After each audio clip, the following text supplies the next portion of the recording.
OBC मोर्चा के राष्ट्रीय अध्यक्ष और कांग्रेस के वरिष्ठ नेता कैप्टन अजय यादव जी हमारे साथ मौजूद हैं। सर, आदमपुर उपचुनाव खत्म हो चुका है, पर कांग्रेस के जो सीनियर नेता हैं वो आपस में बयानबाजी में उलझे हुए हैं। आदमपुर उपचुनाव कांग्रेस हार चुकी है, पर एक दूसरे को ऊपर कांग्रेस के जो बड़े नेता हैं वो ठीकरा फोड़ते हुए नजर आ रहे हैं। किस तरीके से देखते हैं सर आप इसको? देखिए, ऐसा है कि आदमपुर जो उपचुनाव हुआ, उसमें जो जयप्रकाश जी हमारे जो उम्मीदवार थे, बहुत अच्छा चुनाव लड़े।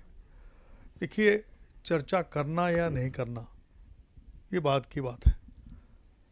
चर्चा, ये बात सही है, नहीं हुई, लेकिन इसका मतलब ये नहीं है कि हम कोई भी बात सार्वजनिक रूप से हम मीडिया में कहें। जब कांग्रेस अध्यक्ष सोनिया गांधी जी थी, उस वक्त जब उनने मोहर लगा दी, तो एक तरीके से वो अधिकृत उम्मीदवार थे और हम भी बगैर बुलाए गए वहाँ, क्योंकि हमारा ये फ़र्ज़ बनता है कि हम पार्टी के लिए काम करें। चिरंजीव भी गया, जो मेरा बेटा है, मतलब 2 दिन वो रह के आया, 2 दिन मैं रह के आया। तो पार्टी के लिए हमें काम करना चाहिए। और मेरा ये कहना है, चाहे चाहे अध्यक्ष हो, चाहे वो बड़े नेता हों, उनको सार्वजनिक रूप से किसी प्रकार की टिप्पणी नहीं करनी चाहिए। राहुल गांधी जी जिस प्रकार से मेहनत कर रहे हैं भारत जोड़ो यात्रा के अंदर, कन्याकुमारी से वो चले थे, लाखों की तादाद में लोग उनके सुनने के लिए उनके वहीं से शुरू हुए थे। उसके बाद केरला में गए, वो कर्नाटका में आए, आंध्रा में आए, तेलंगाना में आए, महाराष्ट्र में आए, और हर यात्रा उनके हर स्टेट में 2 दिन मैंने यात्रा उनके साथ की है। 12 दिन यात्रा करी है। करीबन 30 किलोमीटर वो आप जानते हैं कि वो चले हैं। एक दिन के अंदर 30 से 35 किलोमीटर चलते हैं। तो मेरा ये कहना है कि जब सारी दीवार तोड़ दी लोगों ने, जाति धर्म, चाहे वो महिला हों, पुरुष हों, नौजवान हों, बच्चे हों, चाहे वो डिसेबल्ड लोग हों, हिंदू हों, मुस्लिम हों, सब दीवार तोड़कर लोग भारी तादाद में उनको सुनने आ रहे हैं।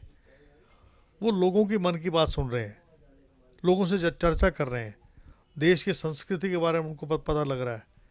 अब एक बहुत बड़े महापुरुष थे राघवेंद्र जी, जिनको आंध्र प्रदेश में बहुत लोग मानते हैं। उसी प्रकार से गजानंद थे, जिनको महाराष्ट्र में बहुत लोग जानते हैं, वहाँ पर भी गए, वो चामुंडा देवी के मंदिर में भी गए। तो मेरा ये कहना है कि आज जो मीडिया ने जो छवि कुछ चंद लोगों में, सबका नहीं कहता मैं, जिस तरीके से उनकी जो छवि बनाई थी कि वो शहजादा हैं, आज 2000 किलोमीटर चल चुके हैं। आज जिस तरीके से उन्होंने किसकी आवाज़ उठा रहे हैं, आम जनता की, महंगाई की, बेरोजगारी की, भ्रष्टाचार की। जो संवैधानिक संस्थाएं, ह्यूमन राइट कमीशन है, आपका इलेक्शन कमीशन है, ईडी है, सीबीआई है, इनकम टैक्स का जिस प्रकार से दुरुपयोग किया जा रहा है, संवैधानिक संस्थाओं को नष्ट किया जा रहा है, उसके खिलाफ आवाज़ उठा रहे हैं। जो निजीकरण किया जा रहा है, एलआईसी है, बैंक है, एयरपोर्ट है, बंदरगाह है, अग्निपथ, अग्निवीर जो योजना है, जिससे फौज को जो है 4 साल के ठेके पे दिया जा रहा है। तो जब वो जनता के मन की बात कर रहे हैं, जब जनता से जुड़ रहे हैं और पार्टी का ग्राफ ऊपर चढ़ रहा है, जितना वो काम कर रहे हैं उससे आधा काम भी अगर हमारे कार्यकर्ता नेता कर दें, तो 2024 में कोई रोक नहीं सकता पार्टी को सत्ता वापस आने के लिए। तो क्या लगता है सर कि हाईकमान को या कांग्रेस के जो बड़े लीडर हैं, सर आप भी वरिष्ठ नेता हैं, काफ़ी लंबे समय से आप कांग्रेस से जुड़े हुए हैं, तो लगता नहीं कि ऐसे नेताओं पर कार्रवाई करनी चाहिए? एक तरफ राहुल गांधी भारत जोड़ो यात्रा को लेकर काफ़ी लंबा संघर्ष कर रहे हैं, कांग्रेस को मजबूत करने की कोशिश कर रहे हैं, आप भी भारत जोड़ो यात्रा का हिस्सा है, और दूसरी तरफ जिस तरीके से हरियाणा में आप देख रहे हैं लगातार बड़े नेता और काफ़ी कद्दावर नेता वो माने जाते हैं, चाहे किरण चौधरी की बात करें, कुमारी सैलजा की बात करें, इस तरीके की बयानबाजी कर रहे हैं, पार्टी को कमज़ोर करने की कोशिश कर रहे हैं। मैं इस पर कोई टिप्पणी नहीं करना चाहूँगा। ये काम हाई कमांड का, उनने क्या करना है क्या नहीं करना है। मेरा तो उन सबसे यही है कि एक बात कहना, हाथ जोड़ के मेरी उनसे विनती है कि पार्टी को मजबूती के लिए हम 10 साल सत्ता से बाहर रह जाएंगे। 2024 में 10 साल हमें हो जाएंगे। 2014 में हम सत्ता से बाहर हुए थे। हमारे जो कार्यकर्ता हैं, जो दिन रात हमारी लड़ाई लड़ते हैं, उनको देखते हुए सब मिलके चलें। सर एक सवाल ये भी कि उपचुनाव की टिकट को लेकर कहीं न कहीं मीटिंगें होती हैं, तमाम जो वरिष्ठ नेता हैं उनको उनके साथ टेबल पे बैठ के डिस्कशन होता है। आपसे कोई बातचीत हुई क्योंकि आप काफ़ी सीनियर अरे नेता भैया, हैं? अगर बात नहीं भी हुई, जब सोनिया गांधी जी ने मोहर लगा दी, जो उस टाइम हमारी पार्टी अध्यक्ष थी, तो अधिकृत वो हमारे उम्मीदवार हैं। किसी को बुलाव की जरूरत क्या होनी चाहिए? और मेरे ख्याल से किसी ने ये भी नहीं कहा कि मुझे बुलाया नहीं है। ना तो शैलजा जी ने कहा, ना किरण चौधरी जी ने कहा। नहीं शैलजा जी ये ज़रूर कह रहे हैं कि एक रीजनल पार्टी के तौर पर हरियाणा में जो एक परिवार है वो काम करता हुआ नज़र आ रहा है, जिसको लेकर कार्यकर्ताओं में भी मायूसी है क्योंकि उनसे पूछा नहीं जा रहा, उनसे बातचीत नहीं की जा रही। मैं कोई टिप्पणी नहीं करूँगा। ये बात उनसे आप पूछिए। सर आप विपक्ष के नेता हैं, हरियाणा की बात करें, हरियाणा में काफ़ी ज़्यादा जो अनाज है वो सड़ गया, ख़राब हो गया, किस तरीके से दिखते हैं सर हरियाणा के?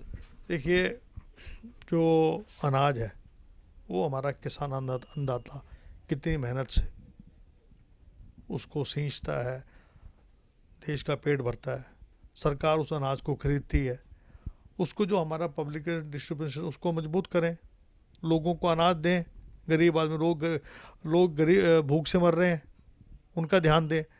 और जिस भी अधिकारी ने ये 5,000 बोरियां तो गैब होगी, 44,000 में से 22,000 खराब हो गया अनाज बोरियां।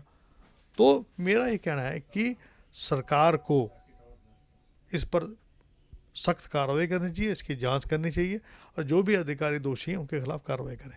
सर एक आखिरी सवाल, अहिर रेजिमेंट को लेकर आज प्रोटेस्ट देखने को मिल रहा है गुरुग्राम में। आप भी लगातार आवाज़ उठाते रहे हैं। किस तरीके से सर आप देखते हैं अहिर रेजिमेंट को लेकर जो आज प्रोटेस्ट देखने को मिल रहा है? देखो, मैं भी आर्मी में रहा हूँ। अभी ये ठेके पर इन्होंने आर्मी कर दी। 1 रैंक 1 पेंशन की बात कर रहे थे, अब ये 9 रैंक 9 पेंशन की बात कर रहे हैं। जो हमारे अहिर भाई हैं, देखिए, उन 1857 की लड़ाई में राव गोपाल देव, राव तुराराम जी ने जो है देश के स्वतंत्र संग्राम में लड़ाई अंग्रेज़ों के खिलाफ लड़ी। हमारे बहुत सारे स्वतंत्र सेनानी हैं। आईएनए में बहुत सारे लोग थे हमारे। 1947 1962 की लड़ाई में आज के दिन ही 18 नवंबर को 114 जो हमारे जो नौजवान थे, चार्ली कंपनी 13 कुमार रेजिमेंट के, उन्होंने आज के दिन ही शहादत दी थी और लद्दाख को बचाया था। ऐसी लड़ाई ना तो किसी ने कभी लड़ी होगी। आखिरी गोली आखिरी व्यक्ति तक लड़े थे। 1971 में चमन सिंह और बबरू भान जी को जो है महावीर चक्र मिला।